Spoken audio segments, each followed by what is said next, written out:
तो शुरू करते हैं आज की कहानी। मुंशी प्रेमचंद की कहानी है कर्मों का फल, जिसे आज मैं सुनाने वाला हूँ। तो शुरू करते हैं। मुझे हमेशा आदमियों के परखने की सनक रही है और अनुभव के आधार पर कह सकता हूँ कि यह अध्ययन कितना मनोरंजक, शिक्षाप्रद और उद्घाटनों से भरा हुआ है। उतना शायद और कोई अध्ययन न होगा, लेकिन अपने दोस्त लाला सैयद याल से बहुत अरसे तक दोस्ती और बेतकल्लुफ़ी के संबंध रहने पर भी मुझे उनकी थाह न मिली। मुझे ऐसे दुर्बल शरीर में ज्ञानियों की सी शांति और संतोष देखकर आश्चर्य होता था, जो एक नाजुक पौधे की तरह मुसीबतों के झोंकों में भी अचल और अटल रहता था। ज्यों वह बहुत ही मामूली दर्जे का आदमी था, जिसमें मानव कमजोरियों की कमी न थी। वह वादे बहुत करता था, लेकिन उन्हें पूरा करने की जरूरत नहीं समझता था। वह मिथ्याभाषी न हो, लेकिन सच्चा भी न था। बेमुरव्वत न हो, लेकिन उसकी मुरव्वत छिपी रहती थी। उसे अपने कर्तव्य पर पाबंद रखने के लिए दबाव और निगरानी की जरूरत थी। किफ़ायत सारी के उसूलों से बेखबर, मेहनत से जी चुराने वाला, उसूलों का कमज़ोर, एक ढीला ढाला मामूली आदमी था। लेकिन जब कोई मुसीबत सिर पर आ पड़ती तो उसके दिल में साहस और दृढ़ता की वह ज़बरदस्त ताकत पैदा हो जाती थी, जिसे शहीदों का गुण कह सकते हैं। उसके पास न दौलत थी, न धार्मिक विश्वास, जो ईश्वर पर भरोसा करने और उसकी इच्छाइयों के आगे सिर झुका देने का स्रोत है। एक छोटी सी कपड़े की दुकान के सिवाय कोई जीविका न थी। ऐसी हालातों में उसकी हिम्मत और दृढ़ता का कोई सोता कहाँ छिपा हुआ है, वहाँ तक मेरी अन्वेषण दृष्टि नहीं पहुँचती थी।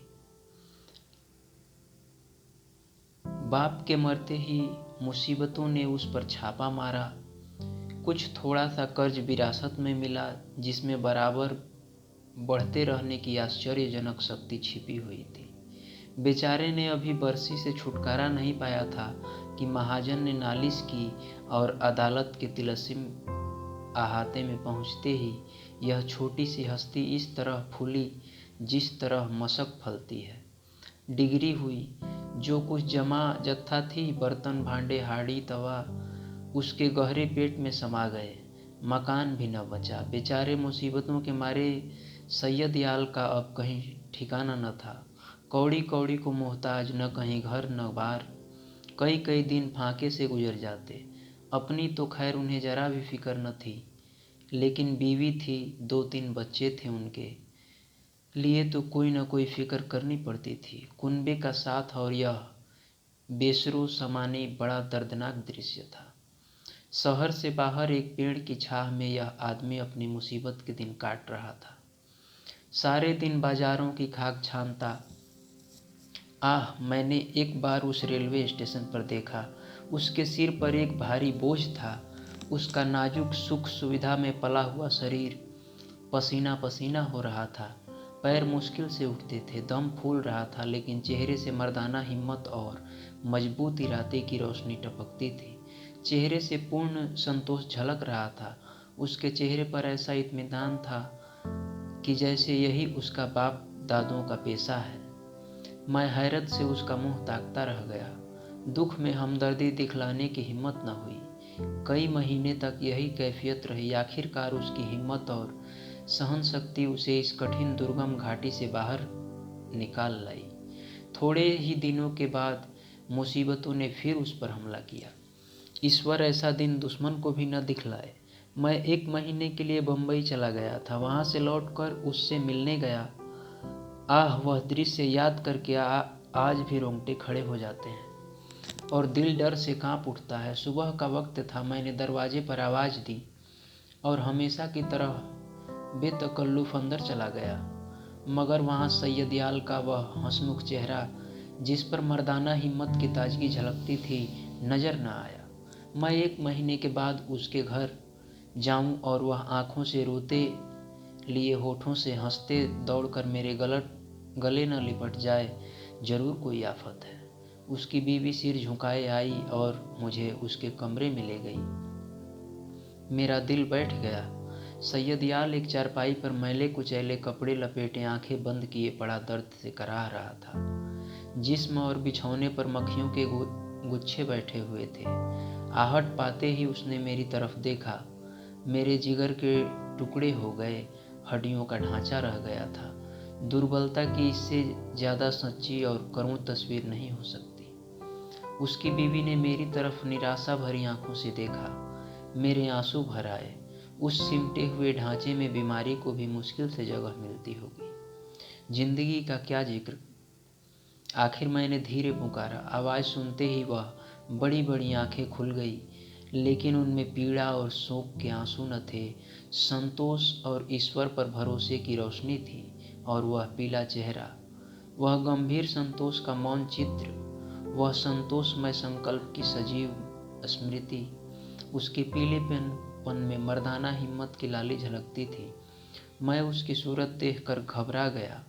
क्या यह बुझते हुए चिराग की आखिरी झलक तो नहीं है?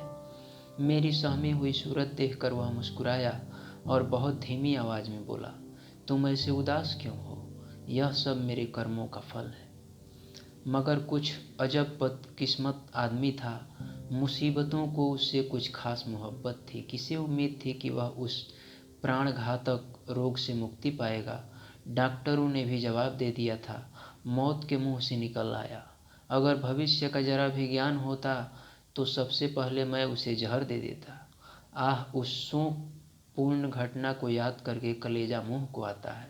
धिक्कार है इस जिंदगी पर कि बाप अपनी आंखों से अपने इकलौते बेटे का शोक देखे। कैसा हंसमुख, कैसा खूबसूरत होनहार लड़का था, कैसा सुशील, कैसा मधुर भाषी। जालिम मौत ने उसे छांट लिया। प्लेग की दुहाई मची हुई थी। शाम को गिल्टी निकली और सुबह को कैसी मनहूस अशुभ सुबह थी। वह जिंदगी सवेरे के चिराग की तरह बुझ गई। मैं उस वक्त उस बच्चे के पास बैठा हुआ था और सैयदयाल दीवार का सहारा लिए हुए खामोश आसमान की तरफ देखता था। मेरी और उसकी आंखों के सामने जालिम और बेरहम मौत ने उस बच्चे को हमारी गोद से छीन लिया। मैं रोते हुए सैयदयाल के गले से लिपट गया। सारे घर में कोहराम मचा हुआ था। बेचारी माँ पछाड़े खाकर गिर रही थी। बहनें दौड़ दौड़ कर भाई की लाश से लिपटती थी और जरा देर के लिए ईर्ष्या ने भी संवेदना के आगे सिर झुका दिया था। मोहल्ले की औरतों को आंसू बहाने के लिए दिल पर जोर डालने की जरूरत न थी। जब मेरे आंसू थमे तो मैंने सैयदयाल की तरफ देखा। आंखों में तो आंसू भरे हुए थे।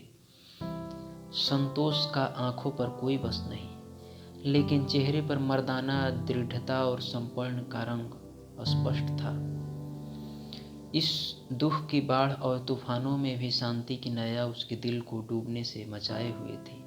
इस दृश्य ने मुझे चकित नहीं स्तंभित कर दिया। संभावनाओं की सीमाएं कितनी ही व्यापक हों, ऐसी हृदय द्रावक स्थिति में होश हवास और इत्मीनान को कायम रखना उन सीमाओं से परे है। लेकिन इस दृष्टि से सैयदयाल मानव नहीं, अति मानव था। मैंने रोते हुए कहा, भाई साहब, अब संतोष की परीक्षा का अवसर है। उसने दृढ़ता से उत्तर दिया, हाँ, यह कर्मों का फल है। मैं एक बार फिर भौचक होकर उसका मुंह ताकने लगा। लेकिन सैयदयाल का यह तपस्वियों जैसा धैर्य और ईश्वर इच्छा पर भरोसा अपनी आंखों से देखने पर भी मेरे दिल में संदेह बाकी थे। मुमकिन है जब तक चोट ताजी है सब्र का बांध कायम रहे, लेकिन उसकी बुनियादें हिल गई हैं, उसमें दरारें पड़ गई हैं। वह अब ज़्यादा देर तक दुख और शोक की जहरों का मुकाबला नहीं कर सकता। क्या संसार की कोई दुर्घटना इतने हृदय द्रावक, इतने निर्मम, इतने कठोर हो सकता है? संतोष और दृढ़ता और धैर्य और ईश्वर पर भरोसा, यह सब उस आंधी के समान घास फूस से ज़्यादा नहीं। धार्मिक विश्वास तो क्या, अध्यात्म तक उसके सामने सिर झुका देता है। उसके झोंके आस्था और निष्ठा की जड़ें हिला देते हैं। लेकिन मेरा अनुमान गलत निकला। सैयदयाल ने धीरज को हाथ से न जाने दिया।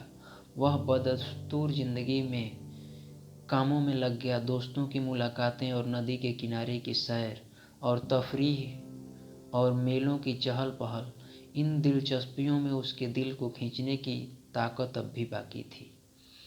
मैं उसकी एक एक क्रिया को, एक एक बात को गौर से देखता और पढ़ता।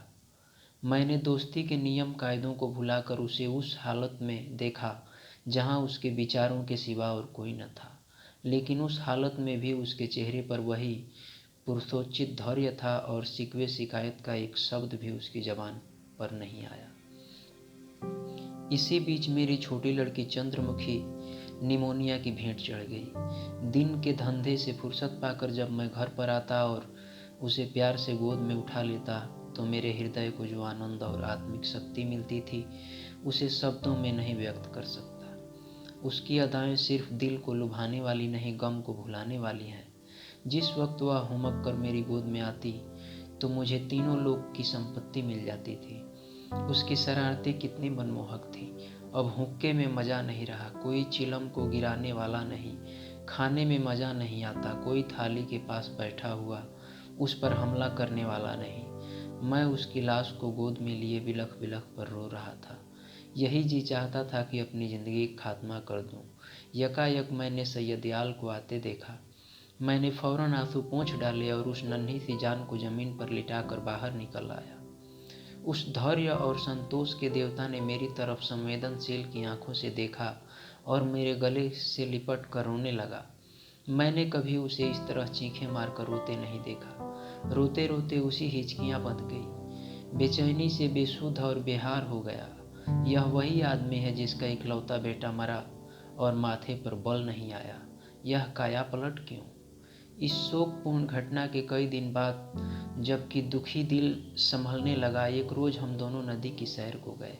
शाम का वक्त था। नदी कहीं सुनहरी, कहीं नीली, कहीं काली, किसी थके हुए मुसाफिर की तरह धीरे धीरे बह रही थी। हम दूर जाकर एक टीले पर बैठ गए। बातचीत करने को जी न चाहता था। नदी के मौन प्रवाह को हमने भी अपने विचारों में डुबो दिया। नदी की लहरें विचारों की लहरों को पैदा कर देती हैं। मुझे ऐसा मालूम हुआ कि प्यारी चंद्रमुखी लहरों की गोद में बैठी मुस्कुरा रही है। मैं चौंक पड़ा और अपने आंसुओं को छिपाने के लिए नदी में मुंह धोने लगा। सैयदयाल ने कहा, भाई साहब, दिल को मजबूत करो, इस तरह कूदोगे तो जरूर बीमार हो जाओगे। मैंने जवाब दिया, ईश्वर ने जितना समय तुम्हें दिया है उसमें से थोड़ा सा मुझे भी दे दो। मेरे दिल में इतनी ताकत कहाँ? सैयदयाल मुस्कुराकर मेरी तरफ ताकने लगा। मैंने उसी सिलसिले में कहा, किताबों में तो दृढ़ता और संतोष की बहुत सी कहानियाँ पढ़ी हैं, मगर सच मानो कि तुम जैसा दृढ़ कठिनाइयों में सीधा खड़ा रहने वाला आदमी आज तक मेरी नज़र से नहीं गुजरा। तुम जानते हो कि मुझे मानव स्वभाव के अध्ययन का हमेशा से शौक है, लेकिन मेरे अनुभव से तुम अपनी तरह के अकेले आदमी हो। मैं यह न मानूंगा कि तुम्हारे दिल में दर्द और खुलावट नहीं है, उसे मैं अपनी आंखों से देख चुका हूँ। फिर इस ज्ञानियों जैसे संतोष और शांति का रहस्य तुमने कहाँ छिपा रखा है? तुम्हें इस समय यह रहस्य मुझसे कहना पड़ेगा। सैयदयाल कुछ सोच विचार में पड़ गया और जमीन की तरह ताकते हुए बोला, यह कोई रहस्य नहीं, मेरे कर्मों का फल है। यह वाक्य मैंने चौथी बार उसकी जबान से सुना और बोला, जिन कर्मों का फल ऐसा शक्तिदायक है, उन कर्मों की मुझे भी कुछ दीक्षा दो। मैं ऐसे फलों से क्यों वंचित रहूं? सैयदयाल ने व्यथापूर्ण स्वर में कहा, ईश्वर न करे कि तुम ऐसा कर्म करो और तुम्हारी जिंदगी पर उसका काला दाग लगे। मैंने जो कुछ किया है वह मुझे ऐसा लज्जाजनक और ऐसा घृणित मालूम होता है कि उसकी मुझे जो कुछ सज़ा मिले मैं उसे खुशी के साथ झेलने को तैयार हूँ। मैंने एक ऐसे पवित्र खानदान को, जहाँ मेरा विश्वास और मेरी प्रतिष्ठा थी, अपनी वासनाओं की गंदगी में लिथेड़ा, और एक ऐसे पवित्र हृदय को जिसमें मोहब्बत का दर्द था, जो सौंदर्य वाटिका की एक अनोखी नई खिली हुई कली थी और सच्चाई थी, उस पवित्र हृदय में मैंने पाप और विश्वासघात का बीज हमेशा के लिए बो दिया। यह पाप है जो मुझसे हुआ है और उसका पल्ला उन मुसीबतों से बहुत भारी है जो मेरे ऊपर अब तक पड़ी है या आगे चलकर पड़ेगी। कोई सज़ा, कोई दुख, कोई क्षति उसका प्रायश्चित नहीं कर सकती। मैंने सपने में भी नहीं सोचा था कि सैयदयाल अपने विश्वासों में इतना दृढ़ है। पाप हर आदमी से होते हैं। हमारा मानव जीवन पापों की एक लंबी सूची है। वह कौन सा दामन है जिस पर यह काले दाग न हो? लेकिन कितने ऐसे आदमी हैं जो अपने कर्मों की सजाओं को इस तरह उदारतापूर्वक मुस्कुराते हुए झेलने के लिए तैयार हों। हम आग में कूदते हैं लेकिन जलने के लिए तैयार नहीं होते। मैं सैयदयाल को हमेशा इज्जत की निगाह से देखता हूँ। इन बातों को सुनकर मेरी नज़रों में उसकी इज्जत तिनगुनी हो गई। एक मामूली दुनियादार आदमी के सीने में एक फ़कीर का दिल छुपा हुआ था, जिसमें ज्ञान की ज्योति चमकती थी। मैंने उसकी तरफ श्रद्धापूर्ण आँखों से देखा, उसके गले से लिपट कर बोला, सैयदयाल, अब तक मैं तुम्हें एक दृढ़ स्वभाव का आदमी समझता था, लेकिन आज मालूम हुआ कि तुम पवित्र आत्माओं में हो, जिनका अस्तित्व संसार के लिए वरदान है। तुम ईश्वर के सच्चे भक्त हो और मैं तुम्हारे पैरों पर सिर झुकाता हूँ। कहानी यहीं समाप्त होती है।